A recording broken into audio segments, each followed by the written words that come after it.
Hello, my name is Elisa and I am a library assistant with LA County Library. Today, we will be learning about paper quilling and how to incorporate upcycling into paper quilling. I will also be showing you how to create your own paper quilled artwork. Paper quilling is a decorative art that involves taking long strips of paper and rolling, pinching, and gluing them together to form shapes. It is a mystery as to when paper quilling first came about. Some believe it originated in Asia after the invention of paper, while others think it first appeared in ancient Egypt. Today, you can find many works of art involving paper quilling techniques. Let's take a pause and talk about upcycling. Upcycling is the practice of creating quality and value to materials that would otherwise be thrown out. You can think of it as creating something new, like artwork, out of something old, like plastic bottles and socks with holes in them. Now, let's try utilizing the concept of upcycling with paper quilling. Think, what can we upcycle for our paper quilling project? How about old magazines, newspapers, junk mail, and maybe even those used sticky notes? There are many possibilities. Now, I will show you how you can get started on your own paper quilling project. First, we'll need these materials. Different color pieces of paper. You can also use magazines, newspapers, and any other papers that can be upcycled for this project.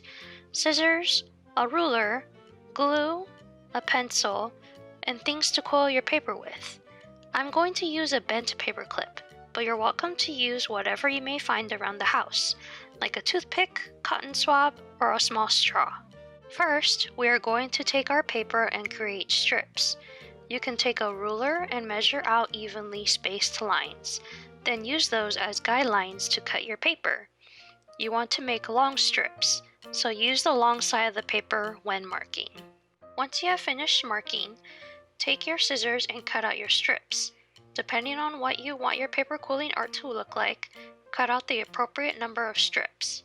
Now, let me introduce to you some common quilling shapes. Here, we have a tightly rolled coil and an open coil. To get shapes that are more tightly rolled, I would suggest using something small in diameter, such as the end of a bent paper clip or a coffee stirrer. From there, you can pinch and roll your paper into different shapes, such as a teardrop, a square, a triangle, and any other shape you can think of. Here, I'm going to use a bent paper clip and coil the paper strip around it as best as I can. Once I've gotten a few loops around the paper clip, I'm then going to use my thumb and index finger to roll the rest of the strip. If it becomes a little loose, I can just pull a little bit on the end, creating a tighter coil. Let's say I want an open coil. Well, now that you have a tightly rolled coil held between your fingers, gently release the pressure off of the coil, making it slowly open up. If you want to create a bigger open coil, you can use a pencil or something with a larger diameter other than a paper clip to coil your paper strip. Here, I'll just open it up by gently pulling at it. You can then gently pinch it to create different quilling shapes, as shown earlier. When you are satisfied with your quill shape, you can use glue to make it stay in its shape, and then start gluing it onto a piece of paper. You don't need to use a lot of glue, just a dab here and there will do. The possibilities are endless as to what you can make. Here are a couple that I've made: an owl on a tree branch, and the ship's anchor. Let me give you a few suggestions when you are paper quilling. Use a toothpick or something small to dab glue onto your quilled shape. This can help you to manage how much glue is being used and where you want the pieces to be glued together. Lightly draw an outline of what you want to create with your quilled shapes. If you want to make an owl, lightly draw how you want your owl to look like. This will serve as a guideline for your quilled shapes. Experiment with different size strips. When you're measuring out your strips, you can try playing with big and small widths, which can give your artwork more pop. Once you've got a feel for paper quilling, you may want to challenge yourself by taking things to the next level. 3D paper quilling. Here's a little pig I made by putting all my quilled shapes together. You can find more about paper quilling and upcycling through our ebooks on Overdrive and Hoopla.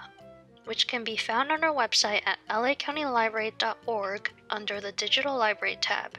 There is a nice selection to choose from, including Paper Craft by DK, Upcycling Celebrations by Danny So, and The Art of Paper Quilling by Claire Sonok-Jie. We hope you have enjoyed learning about paper quilling and upcycling and how to create your own paper quilling artwork. Click the link in the description box for upcoming programs, and don't forget to subscribe to our channel for easy access to new videos. Bye for now!